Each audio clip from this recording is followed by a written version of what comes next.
No niin, rakkaat katsojat, nyt se on taas se aika kuukaudesta tai vuodesta tai viikosta tai päivästä, ihan mikä vaan aika, kun on jälleen kerran aika sukeltaa pää edellä tähän paskasaaviin kyllä. En tiedä monesko filmi tää nyt on mutta tänään siis käsitellään tämmöstä komedia-elokuvaa kun Nuija, Nuijempi ja täysnuija. Kyllä nyt on nuijaa niin saakelisti. Ja Peter ja Bobby Farrellyn ohjaama, vai mikäs nämä Farrellyt nyt olikaan, mutta kuitenkin samat Farrellyt, jotka on ohjannut tämän huomattavasti paremman nuija-elokuvan, tämän Nuija ja tosi nuija, mutta tällä siis ei mitään tekemistä tämän kanssa. Tää on niinku selvästi suomalainen maahantuoja, yrittänyt sitten niinku tässä vähän niinku ratsastaa tämän Nuija ja tosinojan aloharjalla. Ja mä vähän luulen, mulla on pieni teoria siitä, että minkä takia näin on. Koska siis tää Three Stooges, mikä on siis aito nimi, se ei ole kauhean tunnettu Suomessa. Elikkä tässä vähän taustaa. Tää oli ehkä kiintoisinta, mitä mä tästä elokuvasta opin, siis kun katselin näitä ekstroja, niin Three Stooges, niin kun kaikki tietää tämän Three Stooges ja mitä nämä olikaan nyt, mutta siis niin olikaan nämä ikinä Suomessa niin mikään juttu. Siis esimerkiksi niin kun miettii, niin siis tämä on tosi suosittu ollut Amerikassa ja siis monet niin elokuvan tekijät pitää näitä niin yhtenä niin innoittajina. Esimerkiksi Sam Raimi ja Bruce Campbell, nehän on koko ajan näistä niin backstage-hommissa, mitä näkee dokumentteja, niin aina pelleilee keskenään näitä Three Stooges-hommia. Lethal Weaponissa Martin Riggs niin on kattelee Three Stoogesia ja viittaa siihen. AVGN, eli Angry Video Game Nerd, niin sekin on mainittu, että tämä Three Stooges on yksi iso asia ollut hänen nuoruudessaan. Ja myös sitten tämä tosiaan Peter ja Bobby Farrelly, mikä on tässä Extralla puhumassa, niin sanoo, että tämä oli kova juttu tämä Stoogesi. Elikkä Three Stooges alkaa, muistaakseni 30-luvulla on tämä ohjelma keksitty sitten. Eli pähkinänkuoressa tässä on 3 tämmöistä mänttiä, Curly, Larry ja Moe, jotka sitten niin kuin joutuu erilaisiin sekoiluihin, erilaisiin kommelluksiin sitten. Ja niin kuin näiden komedia-skit on niin kuin semmoista, että ne puhuu niin kuin sellaista niin kuin leveitä Brooklynin aksenttia ja hei, what's the big idea? Jotenkin tällä, what's going on? En mä osaa kovin hyvin sitä imitoida näin. Ja sitten niin kuin tietysti tämä ne läpsii toisia, vetää niinku silmiin niin, 2 sormella tällä. Siis niinku, okei.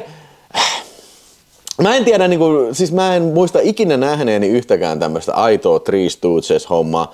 Ja vois kuvitella, että tää olisi helposti vuodessa parissa siis täydellisesti koluttu läpi tää koko idea. Mutta siis tää on varmaan historian pisimpään jatkunut komediasarja. Se oli 30-luvulla, 40-luvulla, oliko siinä 50-luvulla pieni tauko. Sitten jatkui taas television puolella 60- ja 70-luvulla tämä Three Stooges. Melkein samat tyypit oli tekemässä. Ja oliko se niin, että ennen tätä TV-uraa ne oli tehnyt 191 tämmöistä elokuvaa, lyhyt elokuvaa. Siis semmosia, mitä esitettiin pitkän elokuvan ohella alkukuvana ja tämmöistä. Nehän oli suosittuja silloin aika. Että en voi vittu käsittää tätä. Ja siis mä en tiedä, siis jos joku tietää, että kertokaa ihmeessä kommenteissa, mutta näytettiinkö näitä koskaan Suomessa, esimerkiksi televisiossa? Oliko näitä Suomessa elokuvissa jotain toista elokuvaa lämpäämässä? En tiedä. Joo, eli mä muistan Three Stoogesin ainoastaan niistä viittauksista, esimerkiksi Lethal Weaponista tai AVGNistä, ja sitten siitä, että tässä oli Nintendo-peli oli kanssa näistä Stoogeista ja Amiga-peliä. Mä joskus muistan, mä jossain tietokoneliikkeessä huomasin, että siellä oli, että hei, mikä tää tämmönen Three Stooges, ja onko tää joku ohjelma, ja niin siellä semmoinen tietokonepeli, että ne heitteli kakkuja sillä lailla. Mä ajattelin, onpa siisti grafiikka ja tällainen, mutta siis se on tämän pisemmälle mä en ikinä mennyt sitten Three Stoogesissa noin. Mutta nyt sitten itse asiaan, että tämä elokuva tosiaan vuotta 2012 jonka on ohjannut tosiaan Nuija ja Tosi Nuija ohjaajat Peter ja Poppy Farrelly. Niin tää, siis on vähän niinku tekö remake tai tämmönen origin story sitten näistä Three Stoogesista, eli Larry Murray, Curly, Larry ja Moe, jotka sitten jätetään orpokodin rappu sille siinä ja ne on vähän kummallisen näköisiä. Jostain hassusta syystä näillä on niinku koko niinku lapsena on samanlaiset hiukset kuin mitä niillä on sitten aikuisielkä. Nämä Moe, Curlyä ja Larryä esittää, en edes muista ketä, mutta sen mä muistan, että Mad TV:stä tuttu Will Sasso on tää, oliko se nyt sitten Curly, tää kaljupää, isompi äijä, niin Will Sasso on kyllä hyvä. Se on muistaakseni imitoi sitä Steven Seagalia tuossa Mad TV:ssä. Jos en nyt ihan väärin muista, se oli Will Sasso, mutta joo. Näin, mutta nämä niin jätetään kiluna orpokotiin ja onneksi se orpokoti-jakso, missä ne on kiluina, ei kestä kauhean kauaa. Se oli heti vitun rasittavaa tällä. Larry David Seinfeldistä näyttelee nunnaa tässä, orpokodin nunnaa. En tiedä miksi. Mä en tiedä, se ei ole yhtään hauska. Niin kun, se vitsi jatkuu ja jatkuu, että hei, kattokaa, meillä on äijä, joka esittää naisnunnaa. Niin, en tiedä minkälainen miesnunna, mutta niin pointti on siinä, että se ei ole hauska. Ja tää pätee niin kuin about ihan kaikkeen tässä elokuvassa. Tässä ei ole vittu mitään hauskaa. Niin kuin, tää on niin kuin, siis mä en vaan ymmärrä tätä. Mä en vaan niin kuin ymmärrä tätä, että niin kuin sitä huumorin sisältö on justiin tätä, hei, what's the big idea? Läpsi ja vetää silmään niin kuin tällään. Niin kuin, aina niin kuin, ja sitten tämmönen niin kuin sanailu.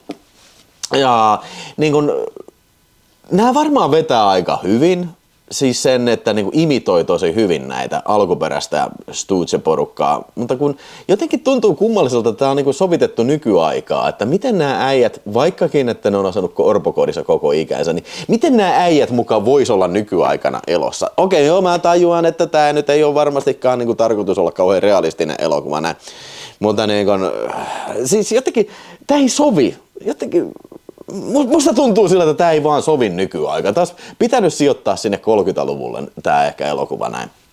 No, tässä on hyvin löyhä juoni on se, että orpokation rahat loppuu ja sitten tarvitaan lisää rahaa. Ja sitten nämä aikuiset sällit, jotka on ilmeisesti viekin hoidosta täällä orpokodissa, sitten ne lähtee maailmalle sitten, että heidän tarkoituksena on tienata 80 tonnia rahaa siitä sitten, että ne pääsee maksaa nämä orpokodin velat ja elämä voi jatkua taas hienosti siellä. No yllättäen ne törmää sitten tämmöiseen pariskuntaan sitten, joilla on juoni mielessä, että ne haluaa, että ne murhaa yhden äijän, että ne saa sitten sen perinnön ja tällä. Ja totta kai ne ottaa heti homman vastaan. Ja vois kuvitella, että tämä on niinku se punainen lanka tässä, mutta ei oikeastaan. Että ne menee oikeastaan niinku tavan yksi niinku tämmöinen seikkailu tässä. Ne niinku menee sitten enemmän toisiin seikkailuihin sitten siinä ja esimerkiksi yksi näistä sitten niiden tiet erkanee sit kun ne tulee riitaa totta kai, joka sitten taas niinku sovitaan sitten siellä viimeisessä näytöksessä.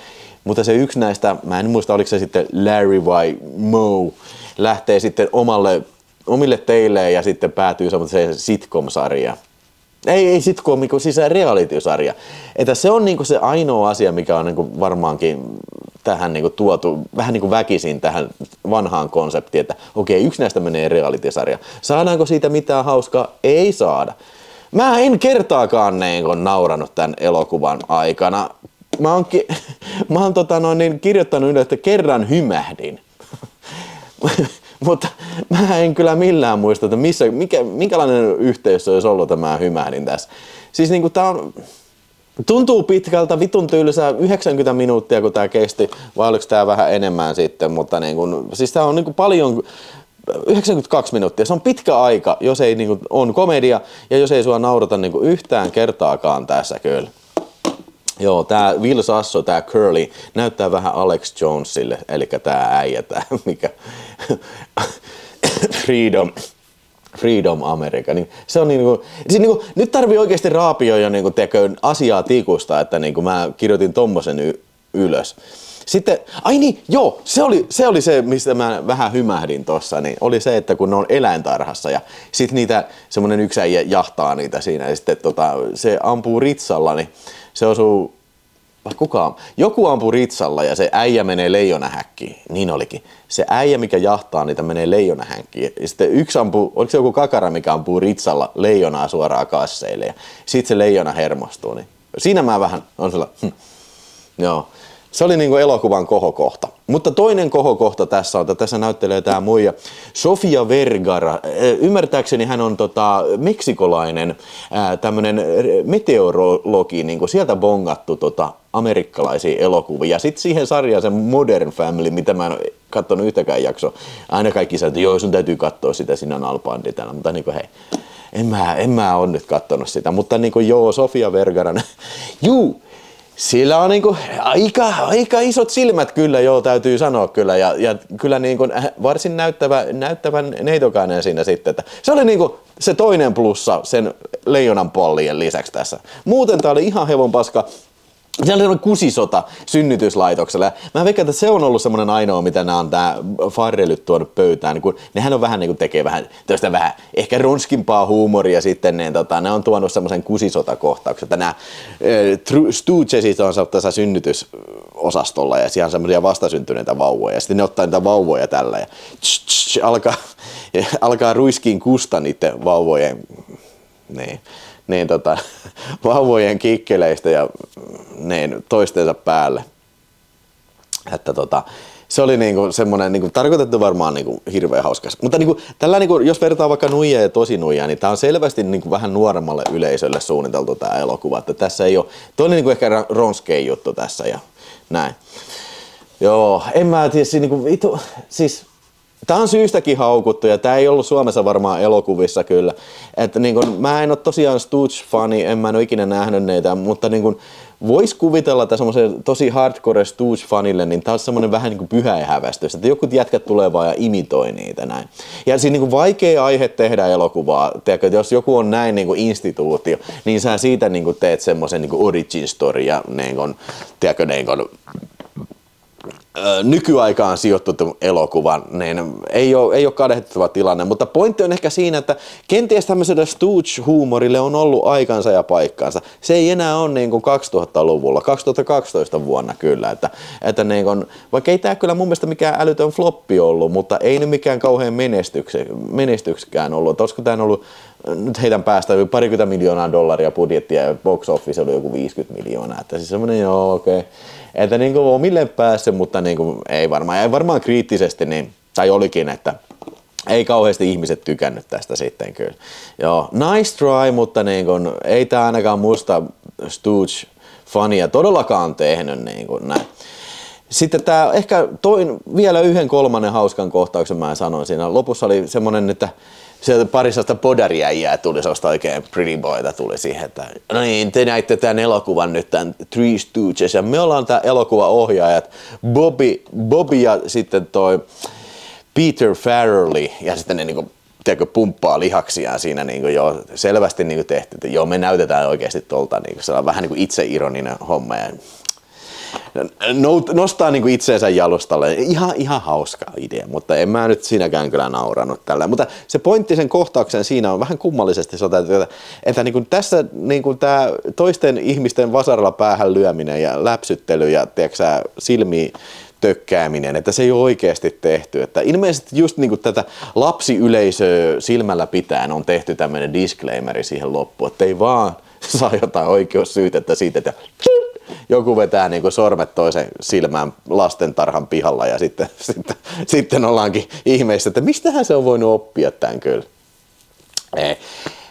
Okei, verrattuna siis tohon Adam Sandlerin elokuvaan, tää mitä mä katsoin, siis Jack ja Jill, niin siis vittu tää on Stanley Kubrick-tason mestariteos, ihan loistava elokuva.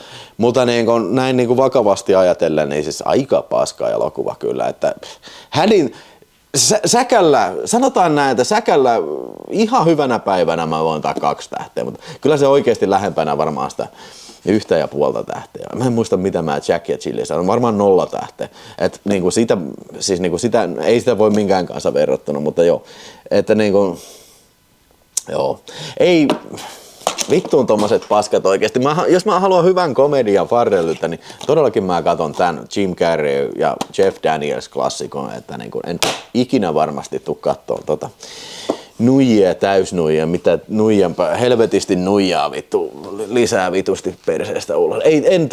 En tuu kattoon enää. Ja toi vissiin toi Blu-ray, en mä jaksa edes nostaa sitä enää, on varmaan kohtalaisen harvinainen toi Suomi-kanti. Joskus osti sen, että täytyy katsella se ja niinku kärsiä ja totta vie, näin minä teen. Nyt sinun vuorosi kertoa, että mitä olet mieltä Three Stooges ja sivistä minua Three Stoogesista. Se on ilmiönä sinänsä ihan kiehtova kyllä. Ja kiitän, että katsoit. Se on moro.